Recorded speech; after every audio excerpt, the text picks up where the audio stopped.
ونشهد أن لا إله إلا الله وحده لا شريك له ونشهد أن سيدنا ومولانا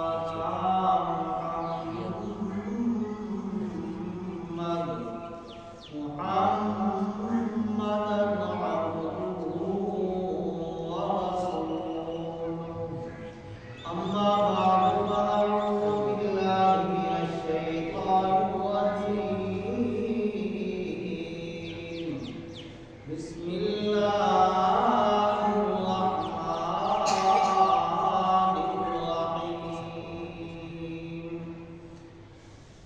عن عقبة عامر قال قال النبي صلى الله عليه وسلم لو كان معي نبي لكان عمر صدق الله مولانا العظيم وصدق رسوله النبي الكريم الأمين ونحن على ذلك لمن الشاهدين والشاكرين والحمد لله رب العالمين إن الله وملائكته يصلون على النبي يا أيها الذين آمنوا صلوا عليه وسلموا تسليما سارے حضرات بآواز بلند نغمہ اللهم صل على محمد وعلى آل محمد كما صليت على إبراهيم وعلى آل إبراهيم إنك حميد مجيد اللهم بارك على محمد وعلى آل محمد كما باركت على إبراهيم وعلى آل إبراهيم إنك حميد مجيد يا صاحب الجمال ويا سيد البشر من وجهك المنير لقد نور القمر لا يحسن السماء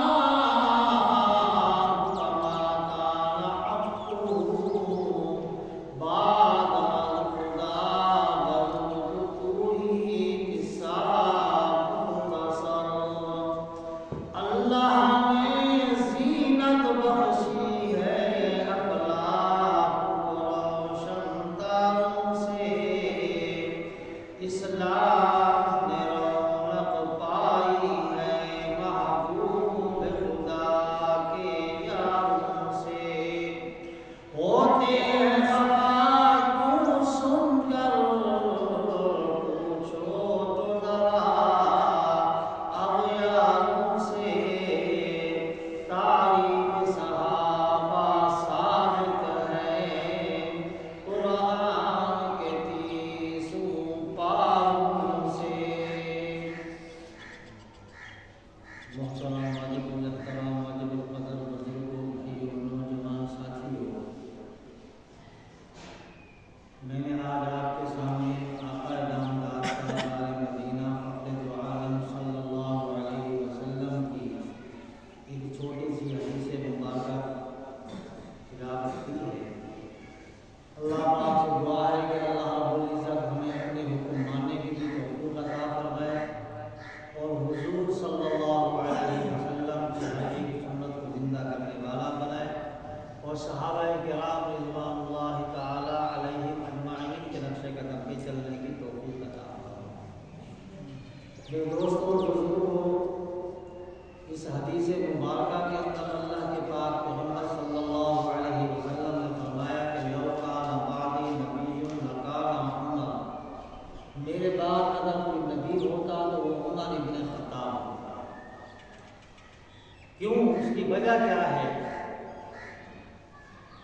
کی وجہ یہ ہے کہ شاہ عبد القادر محدث دہلوی رحمۃ اللہ علیہ نے، شاہ عبد العزیز محدث دہلوی رحمۃ اللہ علیہ نے بھی تفسیر کے اندر لکھا ہے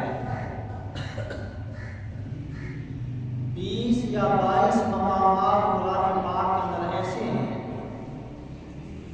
جہاں حضرت عمر رضی اللہ تعالی عنہ نے زمین کے اوپر خواہش ظاہر کی، اللہ پاک نے عرش سے قرآن بنا کے بھیج دیا۔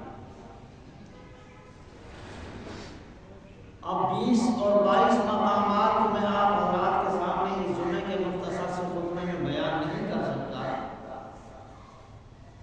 تو وہ 5 مقامات جو مشہور مقامات ہیں وہ انشاءاللہ کوشش کروں گا کہ آپ کے سامنے بیان کر سکوں۔ اللہ رب العزت سے دعا ہے کہ اللہ رب العزت مجھے سچ سچ بیان کرنے کی توفیق عطا فرمائے اور آپ حضرات کو سماعت کرنے کی توفیق عطا فرمائے۔ میرے دوستوں اور بزرگوں، پہلا مقام اللہ رب العزت ہر مسلمان کو حج بیت اللہ کی سعادت کے لیے جانے کی توفیق عطا فرمائے اور وہاں جا کر ایک عبادت ایسی ہے جو ہر حاجی وہاں جا کر کرتا ہے۔ وہ کون سی عبادت ہے؟ وہ عبادت ہے طواف، یعنی کعبۃ اللہ کے ارد گرد چکر لگانا، اس کو طواف کہتے ہیں۔ ہر حاجی جو بھی جاتا ہے وہ جا کر اس مقام کے اوپر اس نے طواف کرنا ہے، کعبۃ اللہ کے چکر لگانا ہے، چاہے کہ وہ عالم ہو، چاہے کہ وہ مفتی ہو، چاہے کہ وہ مفسر ہو، چاہے کہ وہ محدث ہو، چاہے کہ وہ پیر ہو، چاہے کہ وہ متقی ہو، پرہیزگار ہو، عالم ہو یا غیر عالم ہو، سب نے جا کر طواف کرنا ہے۔ اور طواف کے اندر تلبیہ پڑھا جاتا ہے۔ وہ تلبیہ کیا ہے کہ لبیک اللہم لبیک لا شریک لک لبیک، اے اللہ میں حاضر ہوں، اے اللہ میں حاضر ہوں، لا شریک لک لبیک، یا اللہ تیرا کوئی شریک نہیں، تیرا کوئی شریک نہیں۔ اللہ پاک ہر آنے والے کا پہلے عقیدہ پوچھ رہے ہیں کہ بتا تیرا عقیدہ کیا ہے، اور وہاں کھڑا ہو کر تمہیں کہنا پڑتا ہے کہ لا شریک لک لبیک، تیرا کوئی شریک نہیں۔ تو میرے دوست اور بزرگوں، اسی طریقے سے آقا علی نبینا علیہ الصلوۃ والسلام کی تشریف لے گئے۔ کچھ صحابہ کرام رضوان اللہ تعالی علیہم اجمعین کی جماعت کے ساتھ وہاں جاتے ہیں، طواف کرتے ہیں، سارے تلبیہ پڑھ رہے ہیں، کعبۃ اللہ کا چکر لگا رہے ہیں، لبیک اللہم لبیک کی صدائیں آ رہی ہیں۔ سیدنا فاروق اعظم رضی اللہ تعالی عنہ بھی طواف کر رہے ہیں۔ طواف کرتے کرتے آقا علیہ الصلوۃ والسلام نے سیدنا فاروق اعظم رضی اللہ تعالی عنہ کا ہاتھ پکڑا، ہاتھ پکڑ کر وہاں سے لے آئے۔ کہاں لے کر آئے؟ مقام ابراہیم کے اوپر۔ یہاں پر آقا علیہ الصلوۃ والسلام نے فرمایا، اے عمر اس جگہ کو پہچانتے ہو؟ آقا میں نہیں پہچانتا۔ کہا یہ جو قوم کا نشان نظر آ رہا ہے پتھر کے اوپر؟ کہا ہاں آقا نظر آ رہا ہے۔ کہا یہ آپ کو معلوم ہے یہ کس کا قوم کا نشان ہے؟ کہا آقا مجھے پتہ نہیں کس کے قوم کا نشان ہے، اللہ اور اللہ کا رسول بہتر جانتا ہے۔ کہا عمر جب حضرت ابراہیم علیہ السلام نے اس پتھر کے اوپر کھڑے ہو کے اس کعبۃ اللہ کی تعمیر کی تھی، مزدور حضرت اسماعیل علیہ السلام اور مستری حضرت ابراہیم علیہ السلام، حضرت ابراہیم علیہ السلام نے اس پتھر کے اوپر کھڑے ہو کے کعبۃ اللہ کی تعمیر کی تھی۔ اللہ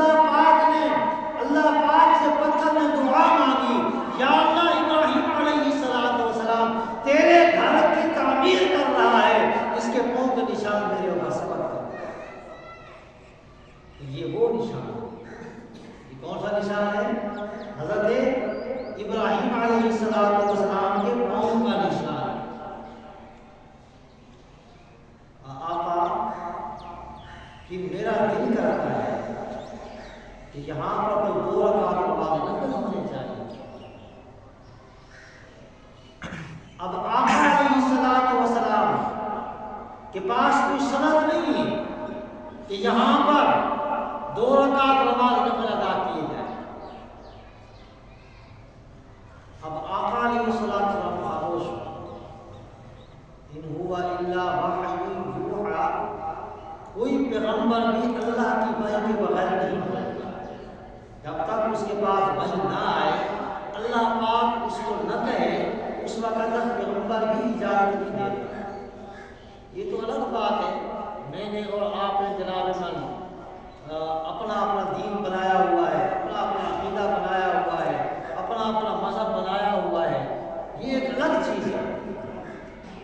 کیونکہ نہ غیر بات ہے، وہ کہتے ہیں نا کہ ہمارے پاس ایک ضد ہی تو ہے جس کو ہم نے بچا کے رکھا ہوا ہے، وہ بھی کوئی سب آپ چھیننا چاہتے ہو ہم سے. میں عقیدے کی بات کروں گا، کہیں گے کہ یار فلاں چیز بھی تو ٹھیک ہے، فلاں چیز بھی تو ٹھیک ہے. بھئی حدیث کے اندر اس کا کوئی ہمیں ثبوت نہیں ملتا، قرآن میں کوئی ثبوت نہیں ملتا، اور اولیاء کے پاس بھی، اصفیاء کے پاس اس کا کوئی ثبوت ہمیں نہیں ملتا. نہ ملے ہے تو نہیں کہ ہم کر تو نہیں کر رہے، کوئی برائی تو نہیں کر رہے، کوئی برا کام تو نہیں کر رہے. میرے دوستوں، نیکی بھی وہ اللہ پاک کو بولے جو قرآن سے ملے، جو حدیث سے فرمان رسول سے جو ہمیں ملے، وہ نیکی ہے. اس کے علاوہ کوئی نیکی نہیں. اگر کرو گے گمراہ ہو جاؤ گے، اور حضور کا حکم بھی نہیں مانو گے، اللہ کا حکم بھی نہیں مانو گے، تو کیا ہو جاؤ گے؟ گمراہ ہو جاؤ گے. جب گمراہ ہو جاؤ گے، گمراہوں کا ٹھکانہ کیا ہے؟ وہ جہنم. اب حضور صلی اللہ علیہ وسلم خاموش کھڑے ہیں. اب ادھر جواب دیتا ہوں تو حضرت عمر رضی اللہ تعالیٰ عنہ کا دل دکھے گا کہ آقا مجھے اجازت نہیں دے رہے ہیں. یہ تو حضرت ابراہیم علیہ السلام کے قوم کا نشان ہے. یہاں پر 2 رکعت نماز نفل ہونے چاہیے. اللہ پاک کی طرف سے مجھے حکم نہیں، میں کیا کروں؟ اللہ پاک نے جبرائیل امین سے فرمایا، جبرائیل جی رب جلیل، جبرائیل کا کام ہی یہی تھا کہ اللہ سے وحی لے کر محمد رسول اللہ 1,24,000 انبیاء علیہ السلام کے اوپر وحی لے کے آتا رہا. اسی انتظار کے اندر بیٹھا ہوتا تھا. جبرائیل جی رب جلیل جا، میرا عمر کہہ رہا ہے، خیش ظاہر کر رہا ہے، محمد رسول اللہ اس کو اجازت نہیں دے رہا، جا کر اس کو کہو کہ واتخذوا من مقام ابراہیم مصلی، ابراہیم علیہ السلام کے کھڑے ہونے کی جگہ کو نماز کی جگہ بنا. اب یہ اس وقت آیات ہے، واتخذوا من مقام ابراہیم مصلی، کہ جہاں پر ابراہیم علیہ السلام نے کھڑے ہو کے کعبۃ اللہ کی تعمیر کیے، وہاں اس کے قوم کے نشان ہے. وہاں ہر حاجی، چاہے وہ عالم ہے، مفسر ہے، محدث ہے، محقق ہے، پیر ہے، مرید ہے، عالم ہے یا غیر عالم ہے، جب حج بیت اللہ کے لیے جائے گا، جب عمرہ کے لیے جائے گا، طواف سے فارغ ہوگا، فوراً مقام ابراہیم کے اوپر آئے گا اور آ کر 2 رکعت نماز نفل ادا کرے گا، تو اس کا حج قبول ہے، ورنہ اس کا حج بھی قبول نہیں.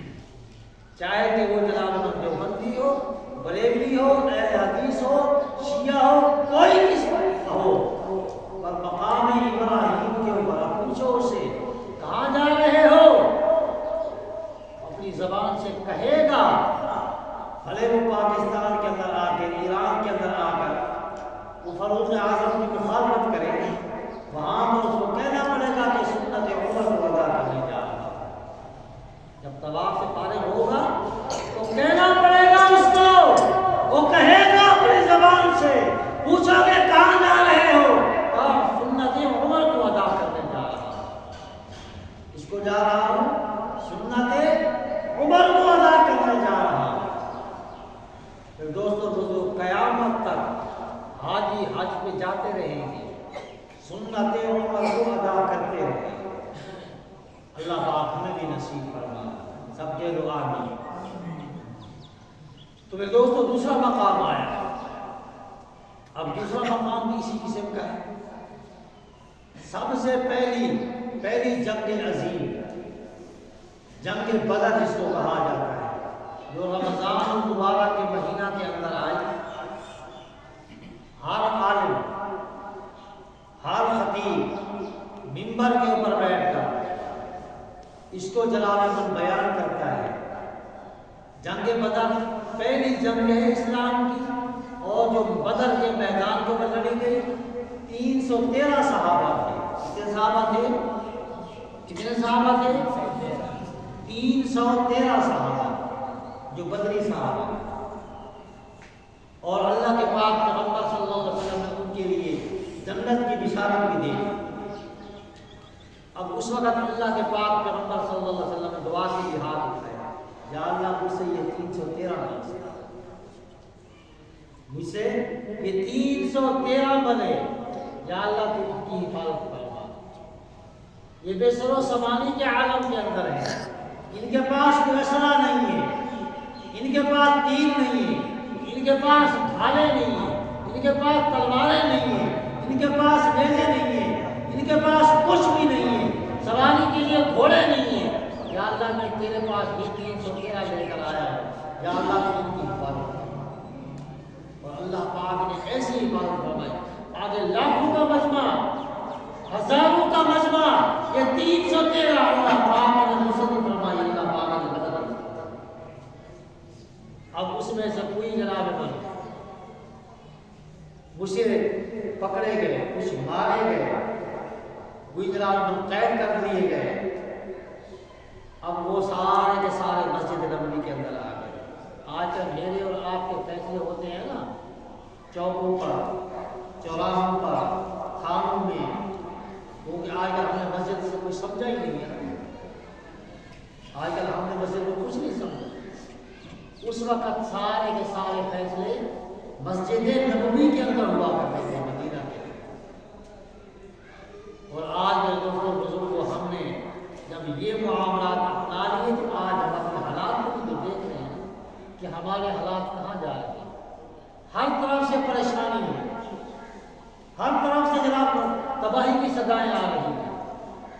اللہ کے دروازے کو ہم نے چھوڑا، دنیا کے دروازے کو پکڑا، ذلیل اور خوار ہو گئے، تباہ اور برباد ہو گئے۔ آج ہر پریشانی ہمارے گلے میں پڑی ہوئی ہے، آج ہر پریشانی جناب ہمارے لیے منہ کھول کے کھڑی ہوئی۔ اب یہ کم پریشانی ہے؟ اب میرے دوستوں بزرگوں، ہم اس شارتی کے اندر بیٹھے ہوئے ہیں، پوری کراچی کا یہی حال ہے، ہم جو سن رہے ہیں۔ اب بجلی بھی نہیں ہے، اب جنریٹر چلا لیتے تھے، اب اس کی گیس بھی نہیں، اور جناب صبح ڈیوٹی پہ جا رہے بندے، اب بیچارے ان کا خرچہ الگ بڑھ گیا، کوئی پوچھنے والا بھی نہیں ہے۔ آگے چلے جاؤ، جہاں میٹر نہیں ہے، ہمارے پاس جہاں میٹر لگے ہوئے ہیں، جہاں میٹر نہیں ہے وہاں 24 گھنٹے گیس چل رہی ہے، جو ہم بل بھر رہے ہیں ہمارے پاس جناب کا، وہ بھی ٹائم رکھا ہوا ہے، صبح 6 بجے سے لے کر 2 بجے تک، پھر 2 بجے جائے گی، پھر شام کو 7 بجے واپس آئے گا، اور پھر رات کو 10 بجے پھر چلی جائے گی۔ اب اس کے اندر میرے دوستوں بزرگوں، کس وقت کھانا بنائے؟ رات کو اگر کوئی دیر سے آ رہا ہے تو کھانا نہیں بن سکتا، گرم کیسے رکھے؟ اور اس کے لیے گرم کیا جا سکتا، کوئی بولنے والا بھی نہیں، تو یہ پریشانی نہیں ہے، پریشانی ہے نہیں، حالانکہ کبھی گیس گئی نہیں تھی اور کوئی دکھ نہیں بنتا، اب وہ بھی جناب ایسا ہے حساب بن گیا، کوئی بولنے والا نہیں ہے، ادھر مجھے فون کر دیا ادھر اس کو فون کر دیا۔ تو میرے دوست اور بزرگوں، میدان بدر کے اندر جو قیدی آئے سارے مسجد نبوی کے اندر، اللہ کے پاک پیغمبر صلی اللہ علیہ وسلم ایک ایک سے مشورہ لیتے کہ ان کے بارے میں کیا کیا جائے۔ اللہ کے پاک پیغمبر صلی اللہ علیہ وسلم نے سب سے پہلے صدیق اکبر رضی اللہ تعالیٰ عنہ کو پوچھا کہ آقا اس فدیہ لے کے کو چھوڑ دیا جائے. کسی نے کوئی مشورہ دیا, کسی نے کوئی مشورہ دیا, کسی نے عمر رضی اللہ تعالیٰ خاموش بیٹھے, کوئی مشورہ نہیں دے رہے. اللہ کے پاک پیغمبر صلی اللہ علیہ وسلم صحابہ کرام نے مشورے دیے, ان کے اوپر عمل کر لیا. بعد میں خیال آیا کہ عمر نے تو کوئی مشورہ نہیں دیا, وہ خاموش ہو کے بیٹھے ہوئے ہیں. کہا عمر آپ کا کیا خیال ہے؟ کہا آقا میرا تو یہ خیال ہے جو میرا رشتہ دار ہے وہ میرے حوالے کر دیا جائے. جو میرا رشتہ دار ہے میرے حوالے کر دیا جائے. جو ابو بکر کا رشتہ دار ہے ابو بکر کے حوالے کر دیا جائے. جو عثمان کا رشتہ دار ہے عثمان کے حوالے کر دیا جائے. جو علی کا رشتہ دار ہے علی کے حوالے کر دیا جائے. جتنے جتنے رشتہ دار جس چیز کے ہیں ان کے حوالے کر دیے جائے. یہ اللہ کے پاک پیغمبر صلی اللہ علیہ وسلم کے ہاتھ کی دی ہوئی تلوار ہو, ان کی گردنیں ہوں اور ان کو اڑا دیا جائے. نہ رہے بات نہ بجے بانسری. اب ادھر اللہ کے پاک پیغمبر صلی اللہ علیہ وسلم خاموش ہو. اللہ پاک نے اس وقت قرآن پاک کی آیات اتاری. کیا فرمایا کہ جو فیصلہ عمر کا ہے اللہ کا عرش پر وہی فیصلہ ہے. حالانکہ اللہ کے پاک پیغمبر صلی اللہ علیہ وسلم کا فیصلہ کرا چکے. اللہ کے پاک پیغمبر صلی اللہ علیہ وسلم فرماتے ہیں کہ اس وقت اگر توبہ نعوذ باللہ اگر کوئی عذاب آتا سوائے ہم سب اس قدر چلے جائیں. حضرت عمر رضی اللہ تعالیٰ نے یہ فیصلہ کہ میرے دوست اور بزرگوں اللہ پاک نے 20 یا 22 مقام. کیوں؟ اس لیے تو ہم نہیں کہتے کہ رضی اللہ عنہ ورضوا عنہ, اللہ ان سے راضی ہو گیا, یہ اللہ کے اوپر راضی ہو گئے. اللہ پاک نے رضی اللہ عنہ کی ان کے سرٹیفکیٹ دے دیا. آج ہم ایسے صحابہ نہیں کرتے ہیں. اب ایسے ہم صحابہ کے اوپر جانا قربان نہیں کر رہے ہیں. میرے دوستوں کو صحابہ کرام کی کچھ قربانیاں ہیں جن کو اللہ پاک نے. اب میں اور کون ہوتے ہیں آج ہم صحابہ کرام کا خامیاں نکالنا شروع کر دیں. ہم کون ہوتے ہیں؟ صبح میں جناب اپنے دوست ہٹ کے بات کر رہا ہوں. صبح میں ایک بات سن رہا تھا, شیعہ عالم بھی تھے سنی عالم بھی تھے. حضرت معاویہ رضی اللہ تعالیٰ عنہ کے بارے میں ایک شیعہ عالم کیا کہہ رہا ہے کہ امیر معاویہ رضی اللہ تعالیٰ عنہ کے معنی ہیں 4 پاؤں والا پھونکنے والا جانور. امیر معاویہ کے معنی کیا ہے؟ 4 پاؤں والے جانور کا نام ہے امیر معاویہ. اللہ کے فضل و کرم سے الحمدللہ ہمارے بھی ایسے علماء موجود ہیں ایسا ہم کو توڑ جواب دیا. زندگی بھر انشاءاللہ تعالیٰ دوبارہ امیر معاویہ کے پاس وہ بات نہیں کرے گا انشاءاللہ. اور جو آگے ذرا جواب دینے والا ہے اس کا نام بھی علی معاویہ ہے, مولانا علی معاویہ. اور ایسا جواب دیا اور ایسے دلائل بھی انشاءاللہ تعالیٰ اللہ پاک کے کام سے کبھی وہ دوبارہ اس پر بات نہیں کرے گا. تو میرے دوستوں بزرگوں صحابہ کرام رضوان اللہ تعالیٰ علیہ اجمعین ہمارے ایمان کا حصہ ہے. ہمارے کیا ہے؟ ایمان کا حصہ ہے. اور اگر آج ہم ان کا دفاع نہیں کریں گے تو آپ کے پاس نہ بچتا ہے, نہ قرآن بچتا ہے, نہ حدیث آپ کے پاس ہے. اور وہ لوگ جو صحابہ کرام کو دعوت نہیں کر رہے ہیں, کئی مرتبہ میں نے آپ حضرات کو بتایا کہ وہ صرف صحابہ کرام کے تعلق کیوں کرتے ہیں. اس کی وجہ یہ ہے کہ صحابہ کرام کو بیچ میں ہٹا دیا جائے اور دین صاف ہو جائے, پھر دین کو حملہ کرنا ہماری ہے. تو ان کو آسان نہ کرنے میں صحابہ کرام کا آپ دفاع کریں گے تو انشاءاللہ تعالیٰ ضرور صحابہ کرام رضوان اللہ تعالیٰ علیہ اجمعین کی برکت سے ہمارا دین بھی محفوظ, ہماری نماز